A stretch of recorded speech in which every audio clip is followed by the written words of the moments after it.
Donc, à présent, mesdames et messieurs, la deuxième étape de mon intervention se rapporte à un aspect de l'actualité nationale, internationale et africaine. Il s'agit précisément du débat entre l'AES et la CEDEAO. Attachez vos ceintures.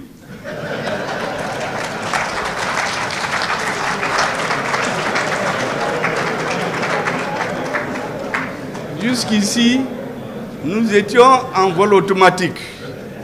Maintenant, nous rentrons dans des zones de turbulence. Il faut donc bien attacher vos ceintures. Mesdames et messieurs, comme nous le savons, la confédération de l'AES a été mise sur les fonds baptismaux le samedi 6 juillet 2024 à Niamey.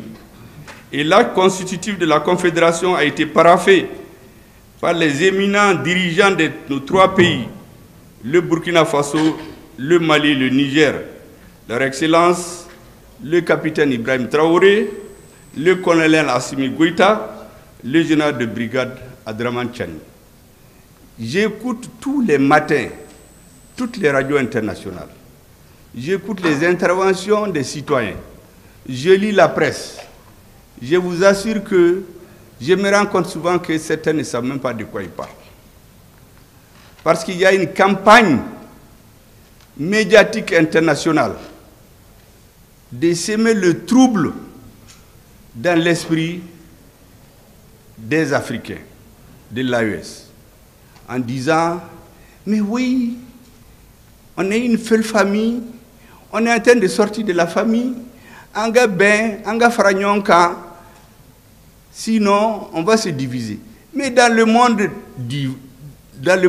de toujours, est-ce que vous avez vu une décision importante qui n'avait pas été la décision de quelques hommes déterminés qui ont le sens de l'histoire? Aucun des grands dirigeants qui a marqué l'histoire n'est allé chercher le consensus total sur ce qu'il fait. On choisit ce qui est intéressant pour le peuple à un moment donné de l'histoire. Et on prend cette voie, que ce soit par élection. Dans les élections, vous voyez, un président, les présidents qui viennent, ils compétissent, il y a un qui prend, qui gagne. Mais c'est sa ligne qui s'impose à tout le monde, jusqu'aux élections suivantes. Mais il ne vient pas dire, ah, on met tout le monde ensemble. Mais ça, c'est quoi ça? Si vous mettez tout le monde ensemble, vous ne ferez rien. Parce que dans une société, les avis sont contradictoires. Quand un avis prime, c'est lui qui s'impose jusqu'à ce que le peuple ou l'histoire rejette cette ligne et suit une autre ligne. Donc même les dirigeants démocratiques, cette histoire de consensus des dirigeants, tout le monde ensemble, c'est pas ça. Les grands pays, si vous les regardez, à chaque étape de leur histoire, les dirigeants choisissent une voie. Ils l'expliquent au peuple et ils avancent. Si c'est à travers des élections, si ça ne marche pas, on les enlève. Si c'est d'autres voies, on trouve les moyens de les enlever. Mais ils ne viennent pas s'asseoir pour dire que tant qu'ils n'ont pas l'assentiment de tout le monde, ils ne vont jamais avancer. Ça n'existe pas. Et ces pays où on a inventé le terme clivant, parce que moi je sais que ça a été élaboré ailleurs et mis dans la bouche de certains, mais chez eux, ils sont clivants. Chez eux, les dirigeants font ce qu'ils ont dit au peuple, avec quoi d'autres n'étaient pas d'accord, jusqu'à ce qu'ils réussissent ou ils échouent. Et donc les dirigeants de l'AES ont fait un choix au nom de leur peuple. Notre rôle, c'est de l'expliquer à nos peuples, convaincre de la justesse de notre choix et espérer que l'histoire nous donne raison. Et je suis sûr qu'on aura raison. Si l'histoire montrera le contraire, les peuples tireront les conclusions. C'est pour cela que lorsque j'écoute tous ces discours, je me dis, mais il faut quand même donner quelques éclaircissements aux uns et aux autres. Les dirigeants maliens, burkinabés, Niger, ne se sont pas levés comme ça pour quitter les casernes, venir dire qu'ils sont au pouvoir. Mais au Mali, on n'avait plus de pays. Les 80% de notre pays étaient occupés par les terroristes.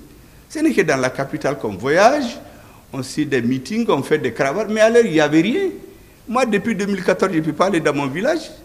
Il y a des chefs de parti qui demandent des élections, mais ils ne peuvent pas aller chez eux, faire des élections. Mais le peuple a dit que ça suffit. Il a manifesté pendant des mois. Et l'armée malienne est venue délivrer le peuple malien.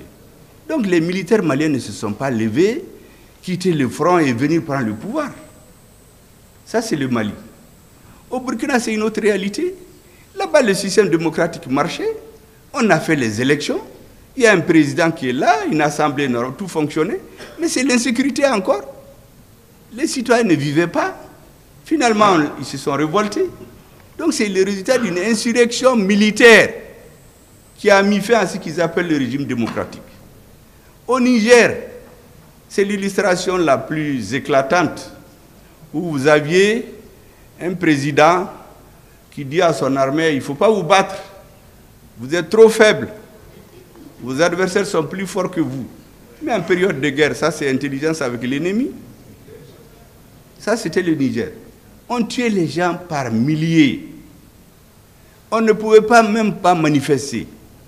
Vous vous rappelez quand Barkhane a quitté ici, les Nigériens qui ont voulu dire non. Mais le meneur de la contestation, on l'a tué, on l'a brûlé dans sa voiture, personne n'en parle jusqu'à aujourd'hui. On a terrorisé les Nigériens. Ils étaient obligés d'être cloîtrés chez eux. Vous sortez votre tête, on fracasse. On continue à tuer les militaires. La population était désarroie. Donc les militaires nigériens ne se sont pas levés du jour au lendemain pour venir au pouvoir. C'est pour délivrer ce peuple-là, qui ne pouvait plus parler, qui ne pouvait plus agir. Et donc nos présidents, ils ne sont pas, entre parenthèses, démocratiquement élus, avec souvent des pourcentages qui font honte, mais ils sont le produit de la volonté populaire, des souffrances de leur peuple et de leurs exigences. C'est pour cela que, lorsque le 7 juillet 2024, le 6 juillet a été mis sur les fonds baptismaux de la Confédération de l'AES, nous avons vu dès le 7 juillet se tenir à Abuja une réunion de la CEDEAO qui avait à son ordre du jour, entre autres, la question du retrait de cette institution des 3 pays constituant la Confédération de l'AES. Mais à l'issue de ce sommet, la CEDEAO a pris certaines décisions sur ce sujet. D'abord, je constate que la Confédération de l'AES a confirmé le retrait définitif des 3 pays membres de la CEDEAO. Mais la CEDEAO, en réponse, ne s'est pas posé la question pourquoi ils sont partis. Elle est restée dans les anciennes méthodes, les sanctions, le bâton, on menace de sanctions. Mais on a fait ça contre le Mali, ça a échoué. On a fait contre le Burkina, ça a échoué. On a fait contre le Niger, ça a échoué. Mais pourquoi on ne change pas? Les êtres vivants ont une caractéristique, c'est leur capacité de tirer des leçons de ce qui arrive. Comment une organisation des peuples, disons, moi je ne crois pas que c'est les peuples, des dirigeants, ne tire pas les leçons de ce qui s'est passé. Au moins on devait s'asseoir. On a fait ça contre le Mali, quel a été le résultat? Ainsi de suite. Qu'est-ce qu'on fait maintenant? Non, on vient les mêmes méthodes, les sanctions, les menaces, les punitions, les menaces de punition contre nos pays. Et le ridicule, c'est que le représentant de l'Union africaine, un fonctionnaire recruté sur appel d'offres, est allé donner une appréciation sur les choix des peuples des 3 pays. Un fonctionnaire payé sur ça, on peut le renvoyer à tout moment. Il n'est pas élu. Il va condamner le Niger, le Burkina et le Mali. Mais ce n'est pas la première fois. Vous vous rappelez quand au Mali il y a eu le changement de régime? C'était un fonctionnaire de la CEDEAO, avant la conférence des chefs d'État, qui a décidé de sanctionner le Mali. Mais pourquoi les Africains ne retiennent pas la moindre des choses, des leçons qu'ils ont apprises? Mais ces organisations, c'est très clair que c'est la conférence des chefs d'État qui prend une décision. Mais pourquoi un fonctionnaire va prendre des décisions? Bon, voici le problème des Africains. Dès que quelqu'un est dans un poste de responsabilité, il croit qu'il va faire ce qu'il veut. Or, il faut faire ce que la loi a dit. Donc, ce que ce fonctionnaire de l'Union africaine a fait, ce n'était pas la première fois.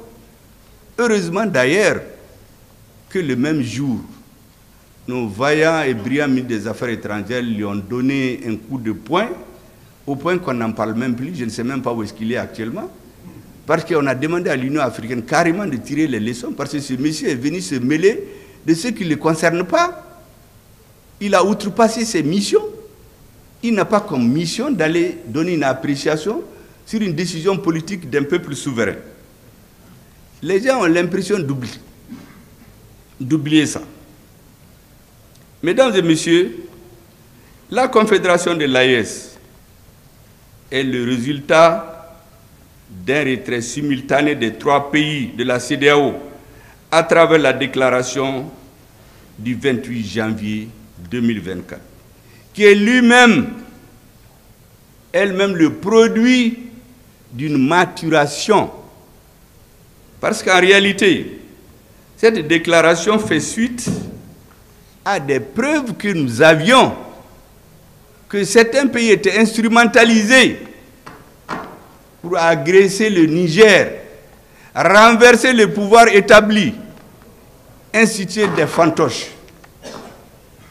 C'était ce qui était en cours. Il s'était donné très peu de temps, mais nous avons pris de vitesse. Le Mali a tout de suite, avec nos frères et amis du Burkina, s'est joint au Niger et nous avons décidé de sortir de cette organisation où on ne respecte plus les lois. Parce que ce sont des étrangers qui viennent donner de l'argent à des Africains pour étouffer, affamer, tuer dans les hôpitaux d'autres Africains. Vous vous rappelez que le G5 Sahel a fait combien d'années à demander 2 milliards dans la lutte contre le Sahel? On n'a jamais trouvé. Et voici que la fameuse force d'attente de la CEDEAO qui attend depuis 2012. Parce qu'elle a été créée, annoncée, disons, à l'occasion de l'investiture du président Macky Sall en 2012. La force d'attente. Ils avaient dit en ce moment que c'était 5000 hommes. À cette réunion, le ministre des Affaires étrangères français a surgi, donne ses sous, pour dire au président que non, 5000 hommes, c'est trop, par rapport à juste 500 bandits au nord du Mali. Mais quelle est son affaire? Que nous nous prenons, comme je dis, un marteau, un éventail, un pilon, pour écraser une mouche parasite. Quelle est son affaire? Et depuis 2012, cette malheureuse force d'attente-là, elle est en train d'attendre. Et c'est l'autre jour qu'on a dit qu'on lui a trouvé 3 milliards pour aller attaquer le Niger. 3 milliards qui viendraient de l'étranger. Donc l'étranger sort l'argent, on finance, on met le couteau dans la main d'un Africain qui va poignarder son frère. Mais nous avons appris à lire l'histoire.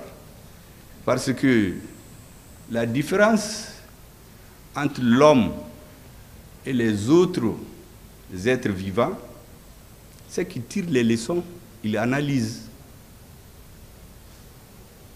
Un grand philosophe a dit que celui qui ne tire pas les leçons de l'histoire ou qui ne connaît pas l'histoire est appelé à la répéter. Et nous avons regardé ces dernières années, qu'est-ce qui est arrivé chez nous? Mais celui qui ne peut pas tirer les leçons, vous avez une force d'attente qui attend depuis 2012.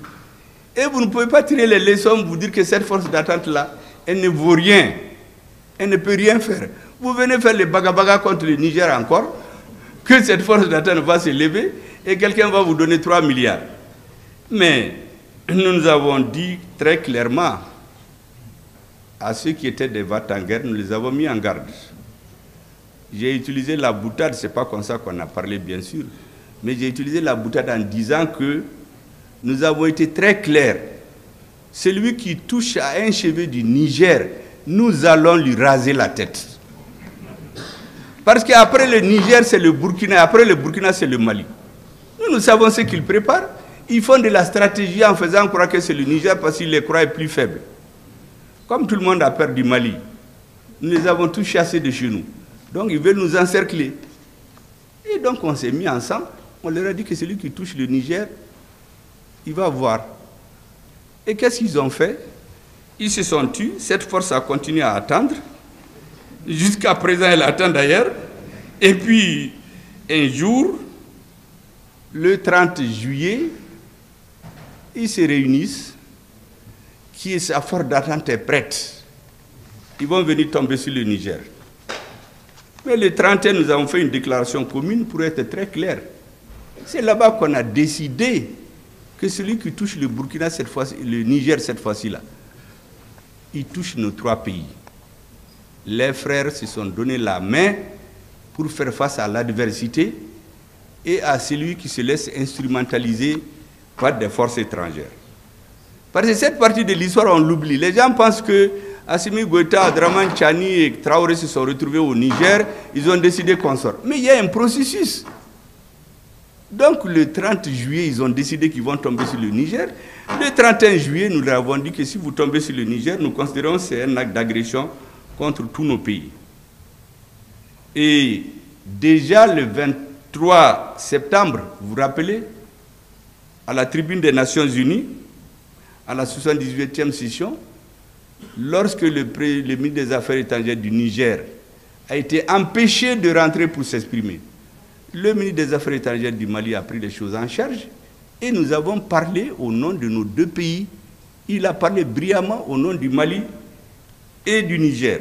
Beaucoup semblent oublier cela parce que le 7 septembre, je voulais vous rappeler, il y a eu l'attaque du bateau de Tombouctou, plusieurs centaines de morts. Est-ce que vous savez que la CEDEAO a tenu un sommet après? Ils n'en ont même pas fait cas. Même une somme de lettre de condoléances au président du Mali. Un pays s'est opposé aux Nations Unies. Donc ça veut dire que les Maliens peuvent mourir. Ce n'est pas leur affaire. Mais nous avons pour ainsi de la gigote. Si vous ne prenez pas au sérieux, mais nous on se défend. Des centaines de Maliens meurent. La CEDEAO se réunit. Elle ne fait même pas cas de ça. À l'ONU, on ne fait même pas cas de ça. Mais comment vous pouvez comprendre ces comportements? Mais il se trouve qu'en ce moment, nous avions le plan pour prendre Kidal. Nous avons pris Anéfis. Nous avons pris Kidal. Nous avons chassé toutes ces forces maléfiques qui étaient chez nous en train de nous tromper.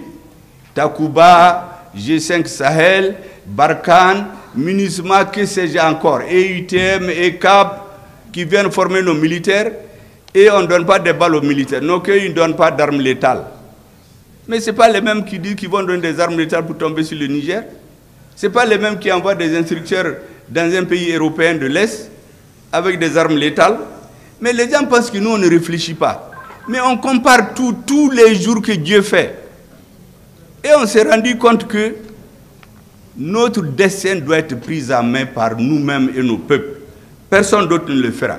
Parce que lorsque vous avez à la tête des États des gens qui ont décidé d'être des agents d'exécution des décisions politiques des pays extra-africains, nous ne pouvions pas continuer à accepter cela. Et, mesdames et messieurs, lorsque le 14 novembre, nous avons pris Kidal, après 13 ans d'occupation, la CEDEAO n'a rien dit. Pour eux, c'était un non-événement.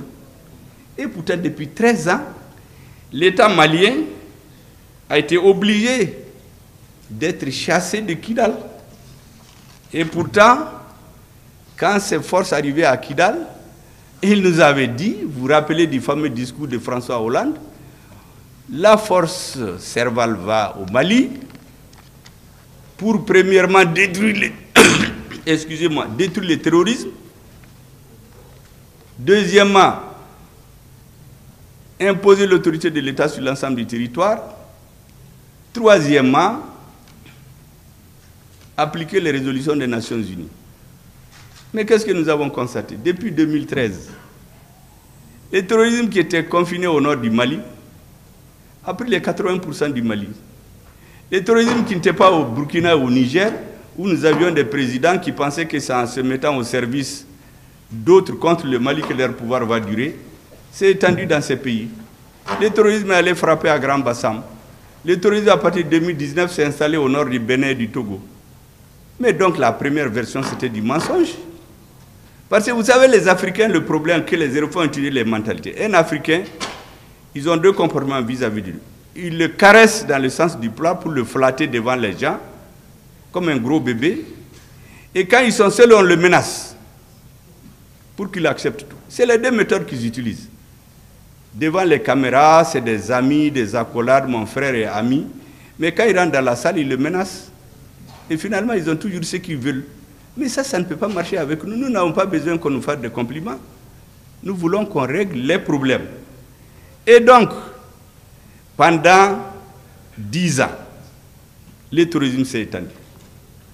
Quant à l'autorité de l'État au nord du Mali, je répète ces choses-là pour que les Africains et les Maliens comprennent. Mais qui a empêché l'État malien d'aller à Kidal? Mais c'est l'État français. Notre président de transition avait demandé un appui aérien et un renseignement. Il n'était jamais question de militaires français. Mais qu'est-ce qu'ils ont fait? Ils nous ont empêchés d'aller à Kidal. Après, ils ont amené 5000 militaires de certains pays africains, avec un budget de 1 milliard de francs CFA par jour. Pendant 10 ans, on exploite de l'or. On amène des milliers de citoyens d'autres pays africains. À Kidal, à Gao, de l'or. Où va l'or? Personne ne sait. Mais il y a une petite partie qui vient alimenter l'oligarchie à Bamako, composée de politiciens, de juges, de militaires, tous ceux qui ont de l'influence pour nous maintenir dans l'esclavage. Jusqu'au jour où Dieu a délivré le peuple malien, ils ont été chassés.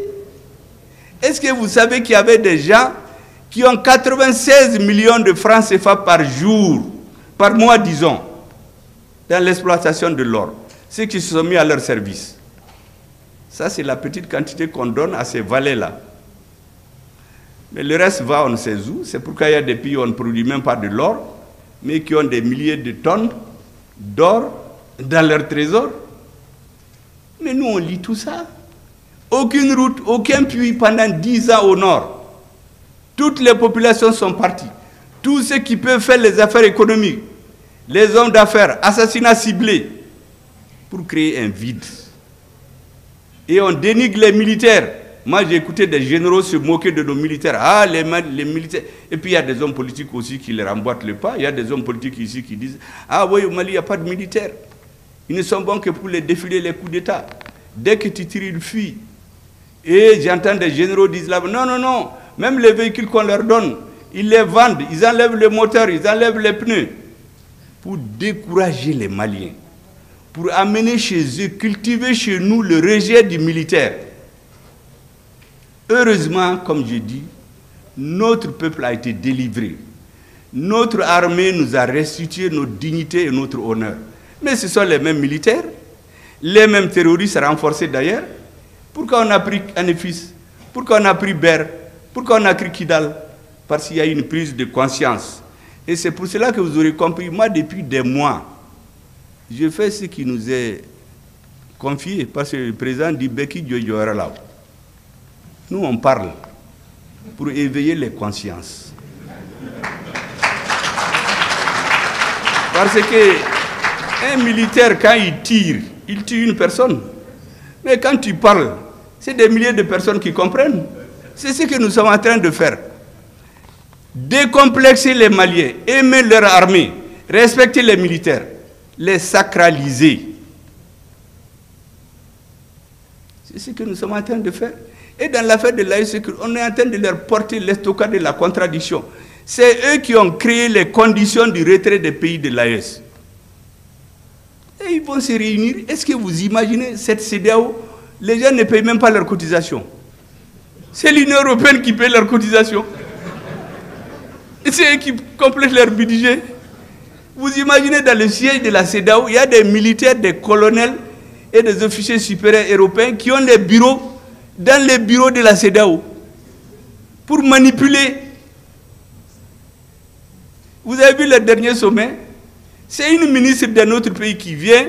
Vous avez vu la photo, elle donne des instructions, le doigt en l'air au président de la commission, comme un élève qu'on a surpris dans les toilettes. On lui fait comme ça, la tête baissée. Président de la commission de la CEDEAO, un ministre, un sous-ministre d'un autre pays. Et c'est ce monsieur qui vient nous menacer. Mais ils ne connaissent pas les Maliens. Nous, nous sommes un peuple de guerriers. On a renvoyé les Français. Et tous les présidents qui se sont attaqués au Mali, en Afrique, ils ont tous mal fini. Et c'est pourquoi j'ai dit à tout le monde, laissez-nous en paix. Nous réglons nos problèmes, réglez vos problèmes. Mais tout État, tout dirigeant qui va s'attaquer au Mali, utiliser le Mali comme commerce pour rester au pouvoir, Dieu va le sanctionner. Je peux en citer à floraison, pour des raisons diplomatiques, je ne vais rien dire. Mais ceux qui s'acharnent contre nous, qui savent ce qui les attend, on ne mettra pas de bases étrangères chez nous. Depuis le président Modibo Keïta, il a chassé les bases étrangères. Moussa Traoré les a éloignés. ATT est venu, ils ont tout fait parce qu'ils se disent que c'est un homme qui peut manipuler. ATT a refusé. Quand ils ont installé la base, comment ils l'appellent, au Burkina, en 2019, je ne sais pas, il a un nom secret, une base secrète. Comme aujourd'hui. Ils ont caché ça à la population et aux médias. Cette base est restée jusqu'à récemment. Quand le pouvoir qui l'a mené est parti, cette base-là est tombée. Pendant cette période, ils ont voulu installer une base au Mali. ATT leur a dit non. L'armée malienne ne va jamais accepter ça. Donc c'est dans notre ADN. Et qu'est-ce qu'ils ont fait? Ils ont instrumentalisé des terroristes pour obliger notre président de transition à leur faire appel. Mais même là, il a mis une nuance. Il a dit appui aérien et renseignement. Il ne leur a jamais dit de venir s'installer chez nous, mais ils sont venus. Est-ce que vous savez que même cette lettre-là, qu'ils ont fait écrire à notre président, parce que c'est leur ambassadeur qui a fait des va-et-vient et faire signer, quand on l'a cherché, il n'y en avait pas dans les archives au Mali. Pour trouver ça, on a été sur le site internet de leurs institutions. C'est là-bas qu'on a trouvé la copie de la lettre du président par intérim du Mali, qui appelle l'opération Serval. Mais vous croyez que ça peut continuer?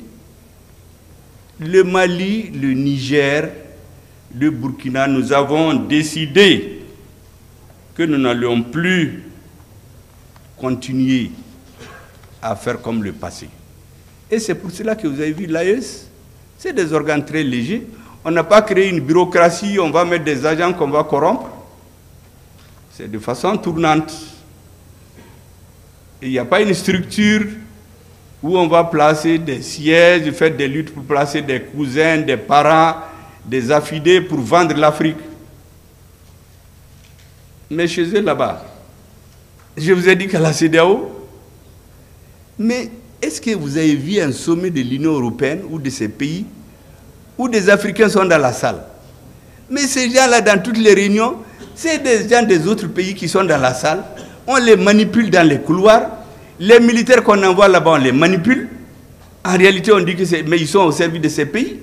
Sinon, qu'est-ce qu'un militaire de l'Union européenne va venir faire dans les bâtiments de la CEDEAO? Qu'est-ce qu'il vient faire là-bas? Mais nous savons ce qu'il fait. Nous connaissons son nom. Je ne veux pas le dire seulement pour des raisons que vous comprenez. Nous savons de quel pays il vient. Les gens avec lesquels ils sont en contact, et là-bas et ici, on le sait. Mais il faut que les gens arrêtent. Il faut que les Africains tirent les leçons de ce qui est arrivé ici et là. Vous savez, la polémique qu'il y a aujourd'hui entre un président de l'AES et certains pays par rapport à un président de l'AES et le Niger, disons, et certains pays par rapport aux bases secrètes. Les bases secrètes là, personne ne les a jamais reconnues. Est-ce que vous avez jamais entendu un pays dire « Ah oui, je reconnais qu'il y a des bases secrètes chez moi ». Généralement, quand les surprend la main dans le sac, ils ont deux attitudes. Ou bien ils se taisent en attendant que la tempête passe, ou bien ils se lèvent le verbe très haut pour faire des dénégations. Ah, des journalistes étrangers peuvent venir enquêter. Mais ceux qui l'ont dit, des journalistes étrangers ont été enquêtés l'autre jour, ils ont caché. Oui, j'ai oublié la base au Burkina, c'était base Sabre, en 2019. Mais on a caché ça même au peuple burkinabé. C'est une base secrète. Ils ont voulu la mettre au Mali, ATT a refusé. Le président qui était là-bas pensait qu'en faisant leur jeu, ça lui permet de durer au pouvoir. Mais après, le peuple burkinabé s'est soulevé, on l'a fait partir. Les bases secrètes, c'est pourquoi ça s'appelle secrète. Ils ne les reconnaissent jamais. C'est de cette base-là qu'ils avaient prévu de tomber sur le Niger, renverser le régime. C'est pour cela que le 28 janvier, nous nous sommes retrouvés. On a dit qu'on quitte cette maléfique organisation pour qu'on ne se serve pas de ces textes pour nous brimer. Mais ces aspects, on les oublie. Comme si les présidents ont pris leur avion, ils ont été à Niamey, ils ont dit, bon, on crée l'AES. Ou ceux qui disent, mais qu'est-ce qu'on va devenir? Mais nos peuples ont existé avant la CEDEAO. Pourquoi ils vont pas? Ça me rappelle exactement quand on chassait l'aménagement d'ici. On dit, mais qu'est-ce que les Maliens qui travaillent là-bas vont devenir? Mais ces Maliens existaient avant la CEDEAO. Vraiment, je voulais dire que tout cela doit amener les Africains à comprendre. Notre dessein doit dépendre exclusivement de nous, de nos peuples, de nos dirigeants. Et je termine par une dernière mise en garde. Je l'ai dit, je le répète. Je ne veux pas jurer, mais je suis sûr. Tous les pays, tous les dirigeants, qu'ils soient africains ou ailleurs, qui se mettent dans des complots contre notre peuple, ils vont payer ça. L'agenda de Dieu est différent de celui des hommes. Il y en a qui vont perdre les élections, ils vont fuir le lendemain. On a vu ici. Dès le lendemain, ils ont fui. Pourtant, ils ont tout fait. Emprisonner 1000 personnes, tuer 60 personnes, emprisonner des avocats, violer toutes les lois pour pouvoir éliminer un adversaire politique. On dit que c'est la démocratie. Mais la démocratie, c'est les lois. Lorsqu'on utilise tout ça, le nombre de personnes, si c'était dans un régime militaire qui a eu 60 morts d'un coup, ils allaient dire, mais ça c'est la dictature militaire. On est en train de tuer la population. Mais ceux qui sont morts dans ce pays-là, ce n'est pas des citoyens. Mais on dit que le président est démocrate. Ou on fait un coup d'État au Niger, on dit qu'on va faire une réunion de défense à Paris. Et quelques jours après, il y a un coup d'État dans un pays africain. Ils disent, non, on va suivre ce qui va se passer là-bas. Et puis, quelques jours après, le ministre des Affaires étrangères de l'Union européenne, Joseph Borrell, il réunit les ministres de la Défense et des Affaires étrangères de l'Union européenne à Toledo, en Espagne. Il leur dit, hey, attention, hein, en Afrique, là, nous avons des intérêts. Il faut qu'on cherche à les comprendre. J'ai dit, ah bon? Toi, tu te réveilles à 14h, nous, on est sur pied depuis 6h. Tu viens nous apprendre maintenant. Bon, est-ce que les Africains, il n'est pas temps que nous comprenions cela? Que les peuples comprennent cela? Nous n'allons jamais accepter cela. En tout cas, le peuple malien ne l'acceptera jamais. Je l'ai rappelé d'ailleurs à l'adjoint du ministre des Affaires étrangères français en 2021, après notre retour des Nations Unies. Il est venu me bagabaga dans mon hôtel. Quand il a fini son bagabaga là, il a dit, mais allez-y réviser vos cours d'histoire. Il y a des pays que vos arrière-grands-parents ont colonisés en 6 mois, en 1 an. Mais pour coloniser le territoire malien actuel, vos arrière-grands-parents ont mis 38 ans de guerre entre 1878 à Saboussiré et 1916 à Menaka. 38 ans de guerre.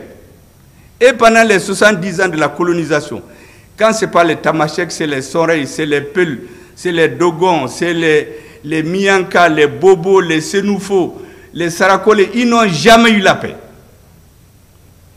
Il est donc dit, ne vous trompez pas de peuple. Nous sommes réfractaires à la suggestion.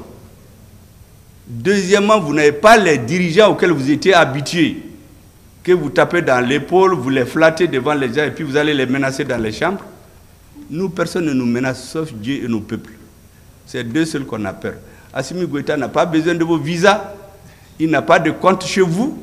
Nous n'avons pas besoin de vos visas. Nous n'avons pas de compte chez vous. Il quitte quand il est dans son bureau. Donc, vos visas, là, si vous l'interdisez, c'est assez démocratiquement élu. Quand on dit qu'on a coupé le visa, il tombe malade. Ce n'est pas ces gens qui sont à la tête du pays aujourd'hui.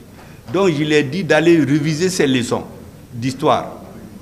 Il me dit, oui, les Russes, eux, ils les ont vus en juillet les Russes ne feront rien au Mali. J'ai dit, mais tu es en retard. Moi, j'ai vu notre ministre des Affaires étrangères a parlé avec le ministre des Affaires étrangères russe en septembre. Vous avez parlé en juillet pour aller leur dire de ne rien faire au Mali. Mais nous, on a parlé avec eux en septembre.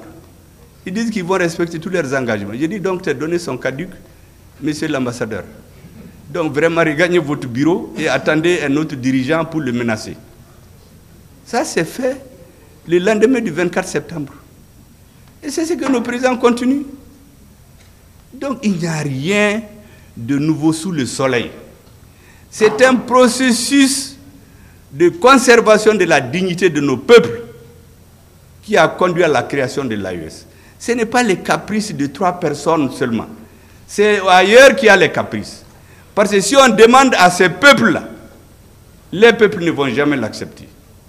Je vous ai donné l'exemple. Certains avaient pensé que les terroristes, c'est au Mali seulement.